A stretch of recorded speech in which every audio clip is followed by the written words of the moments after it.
ارجى شخصيات بالكواكب. راح احكي لكم بالضبط ايش انا عم بساوي لحتى اكون عن جد مبسوط طول الوقت، والشغلات اللي طورتها بحالي هلا حاليا، واخر الشغلات اللي انا عم بساويها. هذا الفيديو بجوز يكون طويل، راح احكي كل شيء بقلبي، ونحن هلا صرنا حاليا 1,300,000 على اليوتيوب، وهذا الرقم عن جد كثير قوي. بتذكر من قبل كنت بعمل هيك شغلات كثير، ما بعرف، بحس انه كنت قبل افشفش لكم اكثر من رفقاتي واكثر من العالم. بعدين صار في مشكله انه انا قطعت بسبب البزنس تبعي، صار شويه فجوه بيناتنا. بس انا هلا الشيء اللي بدي احكي لك اياه انه انا بوعدك انه احكي لك كل شيء سويته بهي الفتره اللي انا غبت عليكم فيها. وبما انه انا عن جد بحبكم وعن جد بحب اساعدكم من جوا قلبي، ففي عالم كانوا يكذبوني كثير، وهذا الشيء اثر علي كثير. فانا هلا حاليا كثير مبسوط وعن جد مرتاح كثير، لانه المصاري عم تمشي بطريقه مرتبه. لسه عمري 27 سنه، شكلي مرتب، الجسم عندي مرتب، كل شيء عندي اياه. انا ما عم بحكي لك هذا الموضوع لحتى تقول انه اوه، او افرجيك انه انا احسن منك. انت بتعرف انه انا بعمل كل يوم فيديو او كل فتره فيديو لحتى عن جد اساعدك. واذا انت بتتابعني من قبل بتعرف انه انا كل شيء بحكيه من جوا قلبي وانا عن جد بدي مصلحتك، بغض النظر ايش العالم بتحكي عني. بس انا بعرف انه في كثير عالم سلبيين، وبالاخص هلا العالم صاروا يحكوا عنك بطريقه ما منيحه، فانتوا بلشتوا تصدقوا. وهذا الشيء بضايقني الصراحه، لانه انا اخذت 5 سنين من حياتي لحتى عن جد اساعدكم. بس الفكره انه انا عن جد اعطيتكم من جوا قلبي، وانا حابب هلا بهذا الفيديو احكي لكم بالضبط ايش عم بصير معي، لانه انا صار لي زمان ما فضفضت ابدا قدام الكاميرا، وما حكيت ابدا شغلات من جوا قلبي قدام الكاميرا.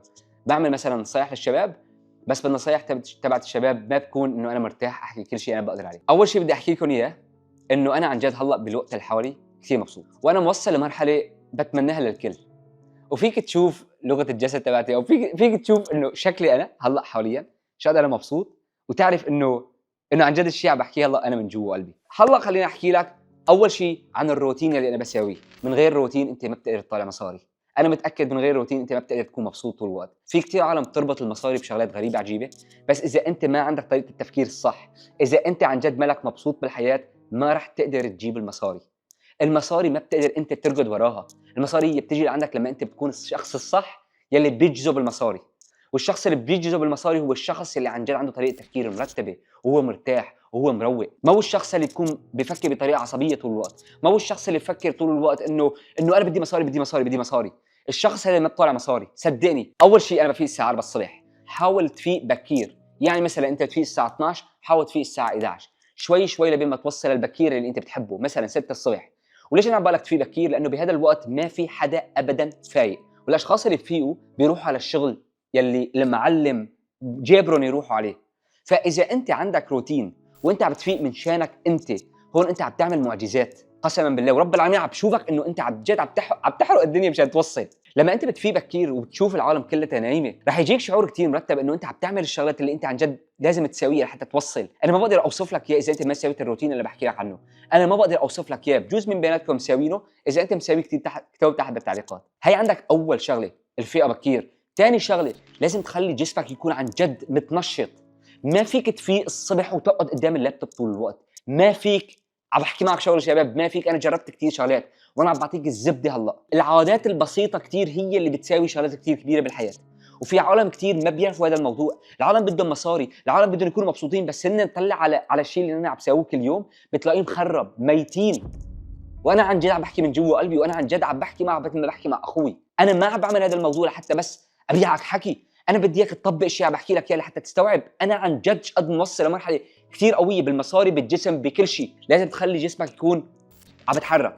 بترقد 15 دقيقه 30 دقيقه. اذا ما بتقدر ترقد روح اطلع اتمشى، اسمع كتاب، بس حاول تعمل شيء اكسترا عن الشيء اللي انت بتعمله من قبل. اذا رحت تمشيت وسويت ضغط، خلي جسمك يكون بحاله انه هو نشيط. انا لو بعرف هذا الموضوع من قبل بوفر على حالي كثير وقت.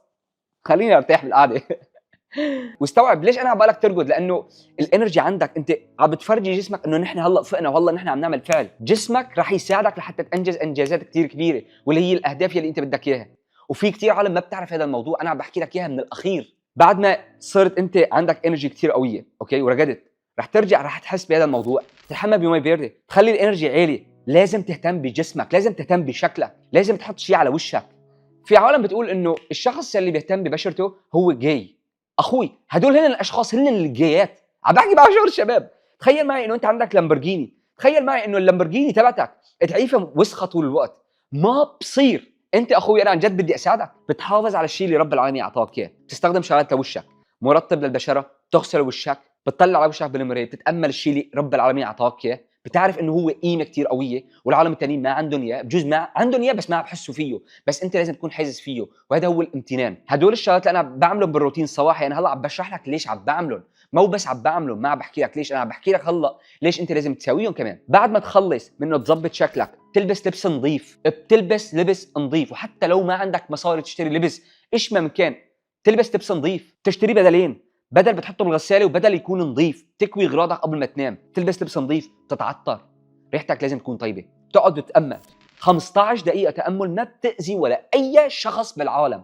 في عالم كثير بيقولوا لي انه التامل شغله ما منيحه. اخوي انت اللي مالك منيح، اخوي انت اللي مالك واعي. انا عم بحكي لك هدول الشغلات لحتى انت تستفاد، وعم بحكي معك الشيء اللي انا بساويه كل يوم ولا لسنين. بعد ما تخلص التامل، اذا انت بتفيق بكير فهداك الوقت بيقدم الصبح بتصلي الصبح. بعد ما تخلص هدول الشغلات كلياتها، انت بتكون قاعد وبتعرف بالضبط الشيء اللي بدك تشتغله. اذا دخلت بالكورس في عندك شغلات لازم تساويها، لازم تساويها. اذا ما دخلت بالكورس تحت بصندوق الوصف. استوعب انا ما بحكي معك هذا الموضوع لحتى تدخل. اذا انت جديد لا تدخل بيه ولا اي كورس، دير بالك لان انت ما بتعرف ايش عم بساوي. اوكي، قبل 5 سنين اليوم انا تعلمت هدول المهارات وطلعت منه مصاري، وبلش طلعت مصاري مثل الكذب. وانا عم بحكي لك بالضبط المهارات اللي انا بساويها، كل شيء انا بساويه. ما في داعي تدخل الله اذا انت ما بتتابعني. امن فيني اول شيء، عرف انه انا عن جد بساعدك، شوف فيديوهات اليوتيوب، اوكي، استوعب انه انا عن جد بدي مصلحتك. هداك الوقت ادخل لجوا، ومن جوا كمان معلومات مثل الكذب، الشيء اللي انا طبقته وطلعت منه مصاري موجود جوا. فاذا انت دخلت لجوا ما بتطبق فما رح تستفاد على شيء. اذا انت بلشت على المحتوى، بلشت تسوي محتوى الى اخره، تقعد وبتشتغل اقل شيء 3 ساعات، بتبعد عن السوشيال ميديا، بتبعد عن الموبايل. في كثير عالم بتقول لي انه هدول الشغلات ما بيطلعوا لي مصاري، اذا رقدت الصبح رح اطلع مصاري؟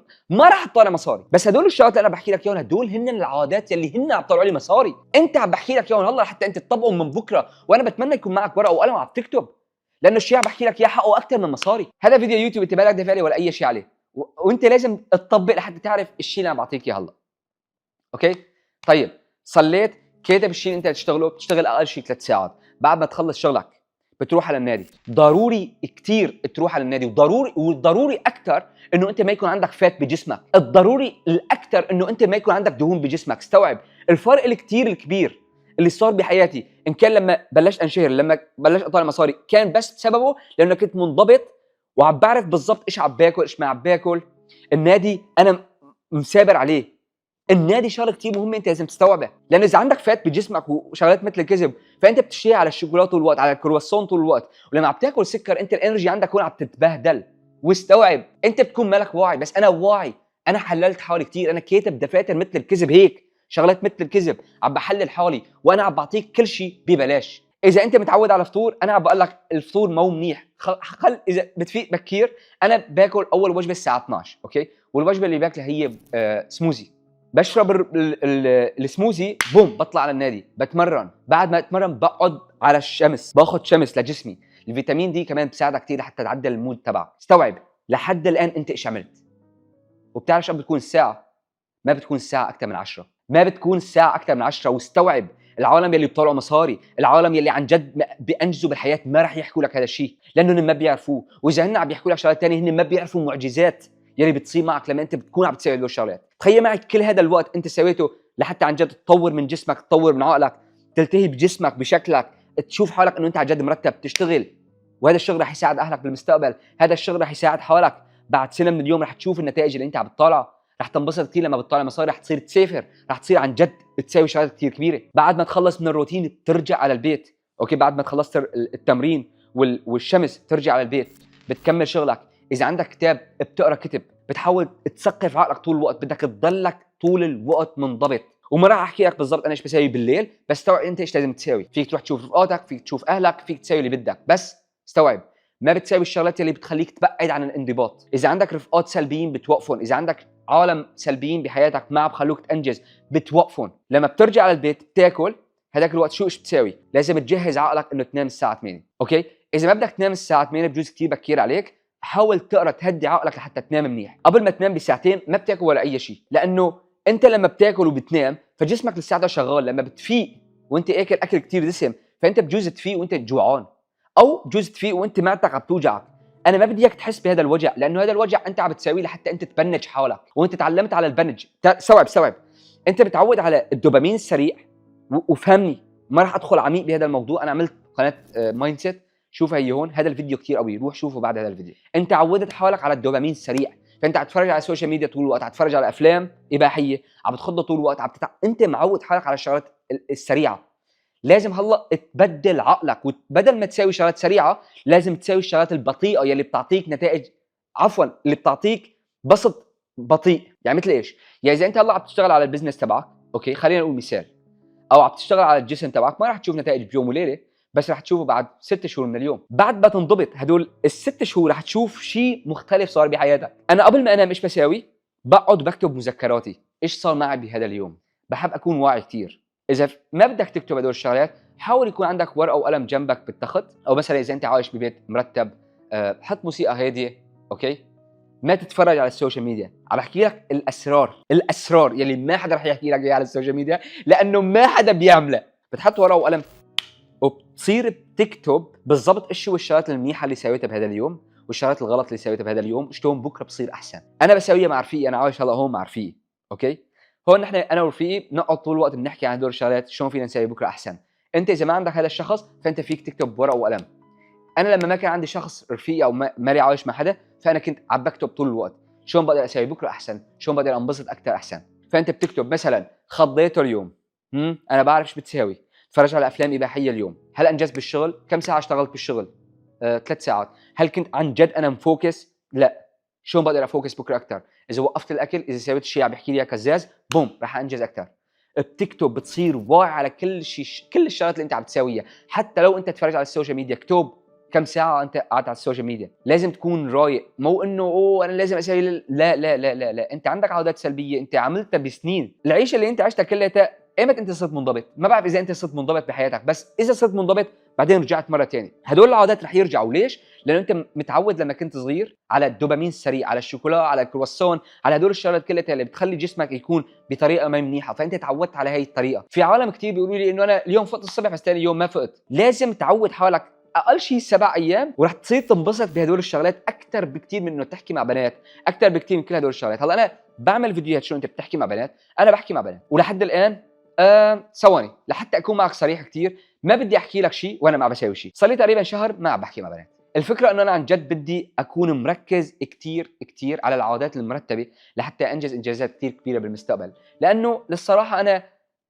عن جد ما بدي حياه عاديه، فاذا ما بدي حياه عاديه فلازم اوقف البنات، لازم اوقف السهرات، لازم اوقف الطلعات، لازم اوقف كذا، لازم اوقف كذا شغله. فانا موقفهم كلياتهم قبل ما احكي معك. واذا انت بتوقف قصه البنات، بعرف بجوز انت عندك حبيبه وحبيبتك بجوز بتضايقك طول الوقت وقفه، هدول اشخاص سلبيين. لما انت بتكون مركز على شغلك وعن جد تكون مركز ومثل العاده، كل هدول الشغلات الاشخاص اللي كانوا سلبيين معك رح يكونوا مرتبين معك. بتعرف ليش؟ لانه انت عندك هدف وبتعرف وين رايح. بس لما انت ما عندك هدف، ما عندك منضبط، فبتلاقي انت عم تتقاتل مع حبيبتك مثلا، انت اللي بتدق لها حتى تصالحها، ما هي بتدق لك لحتى تصالحها. لما انت عن جد بتكون منضبط، العالم كله رح يفهم انه انت منضبط. وكل مره بنضبط فيي انا بصير معي هيك. وانا هلا عم بحكي لك اياها من الاخير، لما كنت بمربيه انا كنت ماني منضبط كثير، لحتى اكون معكم كثير صريح. عم في الساعه 4 الصبح وكذا، بس في عادات مثل في شغلات انا كنت عم بساويها زياده، مثل الاكل الزايد. واذا ما بعرف اذا انت عم تتابعني، لما كنت بمربيه انا كان عندي شويه فات، لا مو شوي، كان عندي فات مثل العاده، وانا بحياتي ما كنت فات لهالدرجه. وهي شغله من الشغلات اللي خلتني اقصر، وانا عن جد ما اكون مبسوط. وكنت ما عم بعرف ليش، ما عم بعرف ليش، لانه كنت عم بعمل عادات ما هي منيحه. وحبيبتي القديمه كمان اثرت علي كثير لما تركنا، لما كنت عم بفكر بالمستقبل والى اخره. هدول الاشخاص اللي انت عندك اياهم بحياتك بجوز من مناح، بس لما انت تكون منضبط فبتصير بتعرف مين هو الشخص الصح، الشخص الغلط، الرفيق اللي عن جد تكون واقف ظهرك، عن جد بده يساعدك. لما بتنضبط يا اخوي، انت هون عم بتحاول تعمل نسخه احسن منك، والنسخه هي العيله. وانت بدك رفقات، بس انت ما بدك الرفقات القديمين.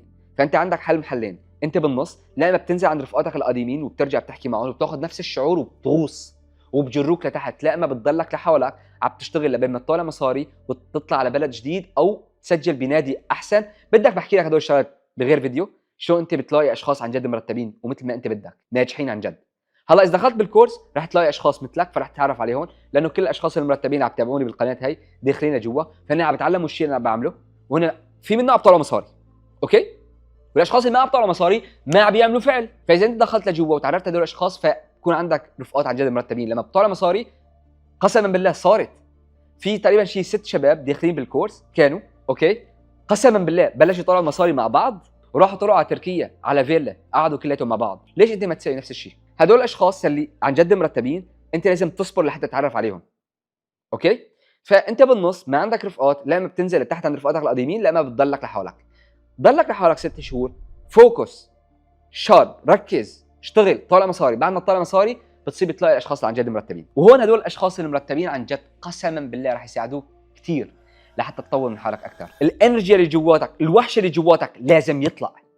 الوحش اللي جواتك يلي انت منيمه طول الوقت بالاكل المو صحي، بالعالم المرتبين، بالرفقات السلبيين، هذا عم بموت كل يوم 1000 موته وبده يطلع من جواتك، بده يطلع يفجر الدنيا، بده يطلع مصاري اكثر، بده يساعد اهله، بده يطالع كل شيء جواته لحتى العالم كلها يعرفوا انه هو موجود بالحياه، لحتى يصير عنده طاقه وقوه. هذا الشخص اللي جواتك لازم تسمعه، الوحش اللي جواتك لازم تسمعه هلا، هو بأمس الحاجه لك. وانت عم تسمع للاكل الموصحي، عم تسمع لرفقاتك السلبيين، عم تسمع لاهلك اللي عم يحكوا لك بطريقه سلبيه، لازم توقف كل العالم قدامك. شوف حتى اهلك ما عم بقلك تعاضيهم، لا لا لا لا، لما بيحكوا لك اي شيء انت عندك هدف، استوعب، بدك توصل. انا اهلي كثير حكوا لي بطريقه سلبيه بس ما رديت عليهم، لانه هن بيعرفوا الشغلات اللي عم يعطوك اياها، واذا اعطوك الشغلات السلبيه بجوز انت تصدقهم لانه هن اهلك، ولانه انت بتحبهم، انت بتفكر انه عم يعطوك احسن شيء وهن عم يعطوك احسن شيء. بس طلع على حالتهم الماديه وسخه، طلع على عقلهم وسخ، شوف طلع على جسمهم عندهم فات، انا متاكد. بس انت هلا لازم تحط الحمل عليك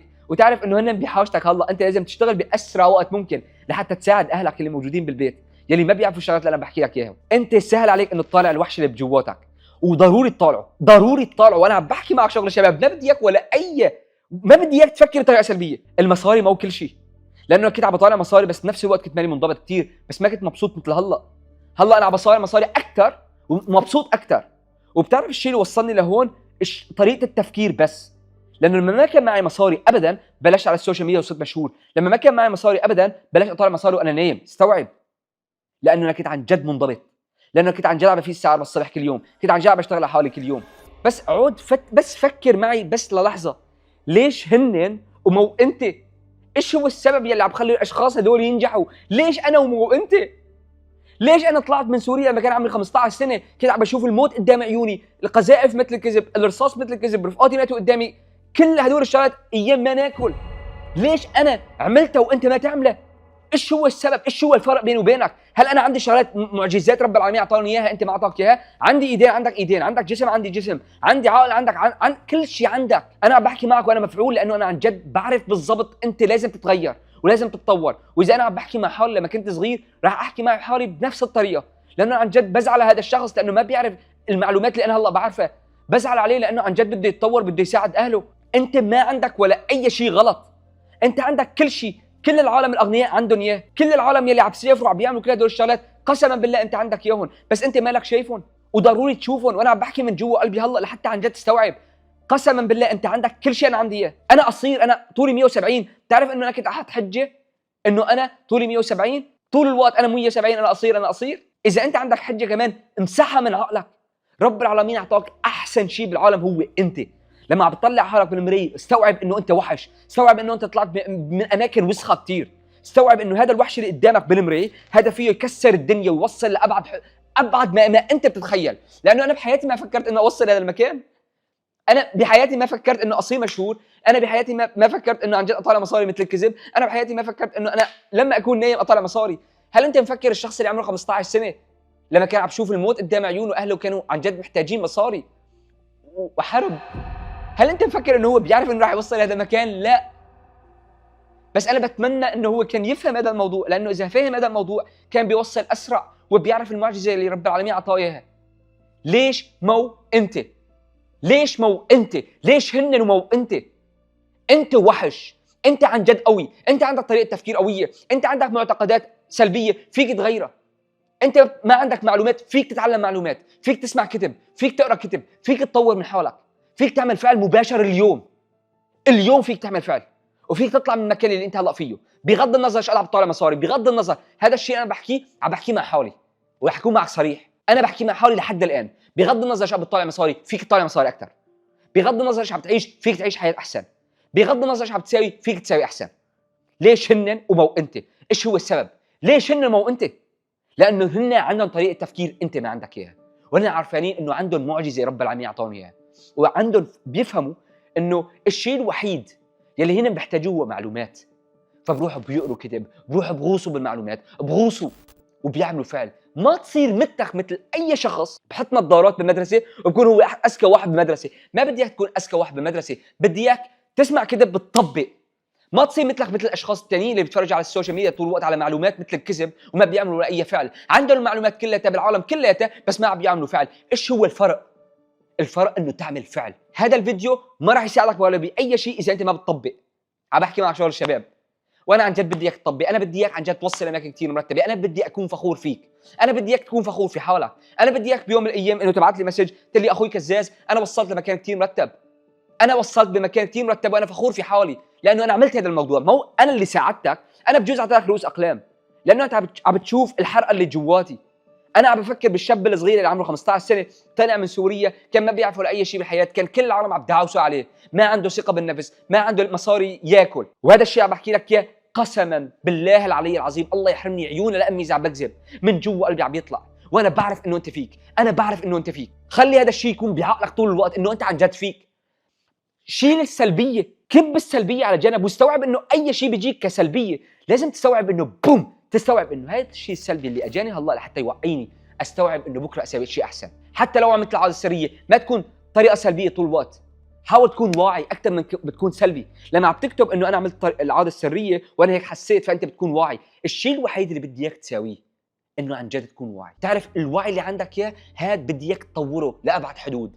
عندك اهل اذا بحكي لك انا قسما بالله انا اهلي ما شفتهم ل10 سنين، لما شفتهم بس 15 يوم. اذا انت جنب اهلك انت بمعجزه مالك شايفها، بس انت مالك واعي. طلع على امك، طلع على ابوك، كبروا رايحين يموتوا. اعمل الشغلات اللي ما انعملت بس من شان اهلك. اعمل هدول الشغلات بس من شان عن جد تفرجيهم انه انت عن جد رجال وقت حولك، وانت عن جد عم بتشوف الوجع اللي هن عم بتوجعوه طول الوقت. اعمل هدول الشغلات من شان اهلك، اعمل هدول الشغلات من شان العالم يلي بده يشتغلوا عندك بالمستقبل، اعمل هدول الشغلات من شان اولادك بالمستقبل. قسما بالله وانا عم بحكي قسما بالله شعر ايدي موقف. عم بحكي من جوا قلبي، انا بدي اياك تفجر الدنيا عن جد. وانا عم بحكي هذا الموضوع مع حالي قسما بالله كل يوم بطلع على حالي بالمرايه. ما تعمل هذا الشيء لك، اعمله من شان اهلك ومن شان اولادك بالمستقبل ومشان العالم اللي عم تابعوك. انا هيك بحكي مع حالي. اعمل هذا الشيء مشانه لانه انا عن جد بحتاجه انه انت تكون معهم. اعمل كل شيء بتقدر عليه وانت فيك، انت وحش، انت فيك. بس شغله واحده لازم تستوعبها، لازم تكون واعي وتطالع هذا الوحش اللي جواتك يلي نايم صار له زمان لانه بيحتاجك. قسما بالله لما بحبك ما بحكي بهي الطريقه. وانا عم بحكي مع انا لما عم بتذكر انه هذا الشاب الصغير اللي عمره 15 سنه ايش بحتاج، لحد الان بحتاج المعلومات هدول. لحد الان كلياتنا بنحتاج هدول الشغلات. بنحتاج انه يكون في عندنا اخ يوعينا، بنحتاج انه في عندنا شخص كبير اكبر مننا يوعينا. انا بحتاج هذا الموضوع. بتعرف شغله، انا بطلب من رب العالمين دوما مثل ما عم بساعد العالم، يا رب ساعدني، يا رب ساعدني، يا رب ساعدني، انا ما عندي غيرك. لحد الان انا بحكي هذا الشيء مع رب العالمين كل ما بصلي الصبح. وانا هدول الشغلات بجوز ما حكيت لكم اياها، بس انا كل يوم بدعي لرب العالمين بقول يا رب ساعدني، يا رب ساعدني، انا ما عندي غيرك. وانا ما شوف انا ما عم بستنى انه العالم يساعدوني، انا عم بستنى رب العالمين يساعدني. وانا بعرف انه رب العالمين رح يبعث لي هدول الاشخاص ويساعدوني. وبتعرف شغله، في عندي لوحه كل مره بشوفها مكتوب انه عطي. لحتى اكون معك صريح، اوكي، انا لما بعطي رب العالمين بيعطيني بشكل رهيب. انا لما بعطي رب العالمين بيعطيني شيء انا ما بتخيله. ليك انا عن جد بحب اساعدك، ليك انا بحب عن جد. لما على فكره انا مو بس هيك معك، انا بالنادي في عالم بيجوا بيحكوا معي، ما بيعرفوني انه انا يوتيوبر، ما بيعرفوني انه انا معي مصاري، ما بيعرفوني ولا اي شيء. شوف في عندي شغف جواتي انه انا اساعد العالم، لانه انا بعرف رب العالمين قد فيه يساعدني. لانه لما كنت عمري 15 سنه ما كان حدا بيساعدني، وانا شفت هي الغصه اللي جواتي شلون كانت. ولما كنت بتركيا ما كان حدا بيساعدني. استوعب. فالشيء عم بحكي لك يا انا قسما بالله غصه جواتي. كنت عم بقول ليش هدول العالم ما عم بيساعدوني؟ ليش ما بيعطوني؟ انا هلا عم بعرف ليش. لانه رب العالمين كان بده يخليني انا احس بالشعور اللي انا عندي اياه، اوكي، واطلع منه لحتى احس فيكم، لحتى احس بكل شخص عن جد بده ينجح، عن جد بده يوصل لشيء بده اياه عن جد، وبساعده بكل شيء بقدر عليه، بكل شيء بقدر عليه. وهي شغله من الشغلات اللي انت لازم تستوعبها. عاطي قد ما بتقدر للعالم، وصدقني رب العالمين رح يساعدك. صدقني رب العالمين رح يساعدك، وما رح يتركك لحالك، رح يكون واقف معك. رح تشوف بأيام مثل كأنه غيمة ومطر مثل الكذب لحالك قاعد عم تبكي بالليل وعم تحكي مع رب العالمين. تاني يوم بتلاقي الشمس طلعت، مصاري، بسط، رفقة مرتبين، حياة عن جد مرتبة، كل شيء بدك إياه. تعرف إنه بيوم وليلة فيه يتغير كل شيء، بيوم وليلة فيه يتغير كل شيء. وإذا أنت عن جد بتآمن برب العالمين تعرف إنه بيوم وليلة عن جد بجوز حياتك كلها تتغير. وأنا بعرف رح تفكر هلا، بجوز رح تفكر إنه أنت عن جد بدك مصاري، أنت عن جد تعبان. صدقني بيوم وليلة كل شيء رح يتغير، ورح تتذكر كلامي، ورح تتذكر إنه كان معك أخ عن جد بده يساعدك، ورب العالمين كان معك. بتعرف إنه هذا الفيديو يطلع لك قسما بالله لأنه عن جد أنا متأكد هذا الفيديو يطلع لك لأنه عن جد أنت غاصص جواتها وأنت عن جد بدك تتطور. وأنا متأكد إنه رب العالمين خلاني أقعد وأحكي معك بهي الطريقة، مع إنه أنا اليوم كان عندي أحلى يوم. اليوم أنا كتير مبسوط على فكرة، أنا عن جد اليوم كتير مبسوط. بجوز رب العالمين خلاني أنبسط كتير لأنه هو بيعرف إنه رح أعطي، فخلاني أقعد قدامك قدام الكاميرا وأحكي معك بهي الطريقة. رب العالمين شايفك، ورب العالمين عم بحاول يساعدك. أوكي؟ فحاول تساعد حالك، لأنه ما في ولا أي شخص بالعالم رح يساعدك غيرك. أنت فيك تساعد حالك.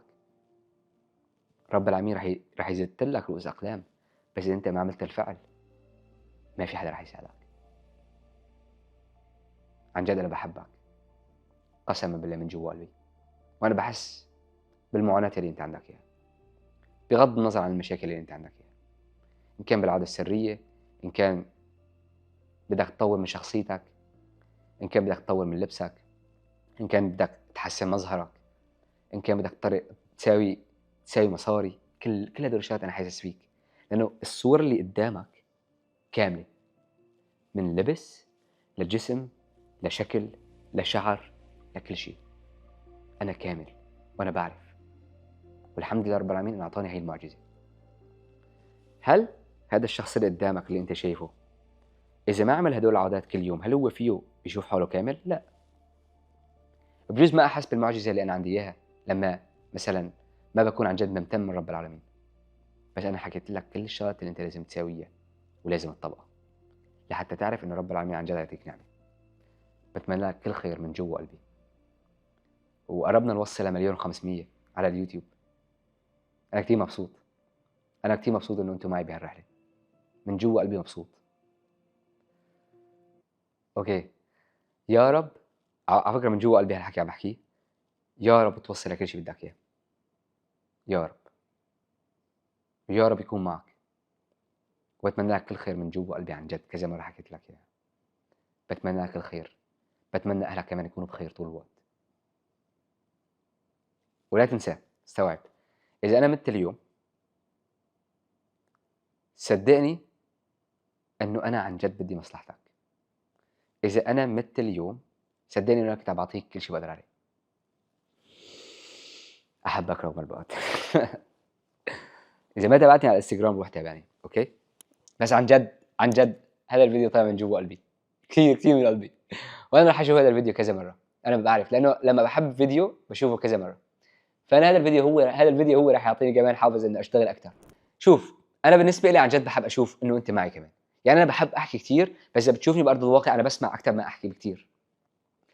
أنا عن جد بدي إياكم تحكوا معي بالتعليقات، أنا عن جد بدي أشوف إيش أنتم بتحسوا، إيش الشغلات اللي بدكم إياها، إيش المشاكل اللي أنت عندكم إياها، شلون بقدر أساعدكم أكثر. اكتبوا تحت بالتعليقات، لأنه عن جد بحب أشوف الشيء اللي أنتم بتحسوه، وبالأخص بهيك فيديوهات لما بقعد وبحكي عن جد. أوكي؟ عم بستنى تعليقك. بتمنى لك كل خير، أخوك كزاز.